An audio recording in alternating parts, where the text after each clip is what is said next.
Hi there. In this video we are going to build a very simple form. We're going to submit the response from Gecko and see how that changes our contact information here on Connect. We're going to map over some new fields. We'll also send an email on the form just to see how that looks as well. So pretty simple stuff. So we have a test contact here that I'm planning on updating. My form is going to capture a date of birth and also a big text field, just to show you that we can kind of support that. Of course, this is a test instance, so it's a little bit nonsensical and there's a lot of random stuff here, but this should serve as a really good kind of proof of concept, if nothing else. So the very first thing that I want to do then is come to Gecko. It's the integration we've set up is super simple. There's not an awful lot that we're capturing at the minute. I can see that we are tracking the date of birth field though, but we don't have that big text field that we want to be able to write to. So there we are. We're just going to tell Gecko, I want to be able to track this so we can sync to it. Easy as that. Now you can create relationships so that every single time a contact field on Gecko gets filled, it's going to push to this place, but this is more of a one-off, so I'm happy integrating this way. Let's build our form now. Very simply, we'll click New Forms. We're going to capture full name, email address.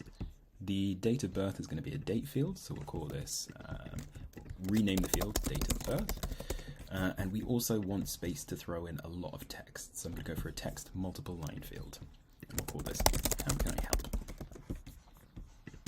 Super. I'm going to save the form and we're ready to share this immediately with students. Two things we need to do though. Firstly, for date of birth, we need to say, once you've got the value here, I want you to push this to the date of birth field in Connect. And likewise for the how can I help, push this to the big text field. Final thing that I need to do then is create a workflow, because I don't want to be automatically sending out emails to students. So we can say as soon as the form submission is done, we're going to sync this. In fact, I've had a thought, we can make this even more interesting. I'm going to make this so that at the very beginning of the form, we're going to add a question of who are you? And we're going to say, I am a student or I am a parent. And if it's a parent, I have no interest whatsoever in pushing across this form submission to Connect. But if they're a student, I absolutely do want them to. So we can actually differentiate here and we can say, the important thing here is if the field, who are you, is equal to I am a student, then immediately we sync to Connect. Really straightforward. And the final thing that we need to do, and then we're good to actually test this out.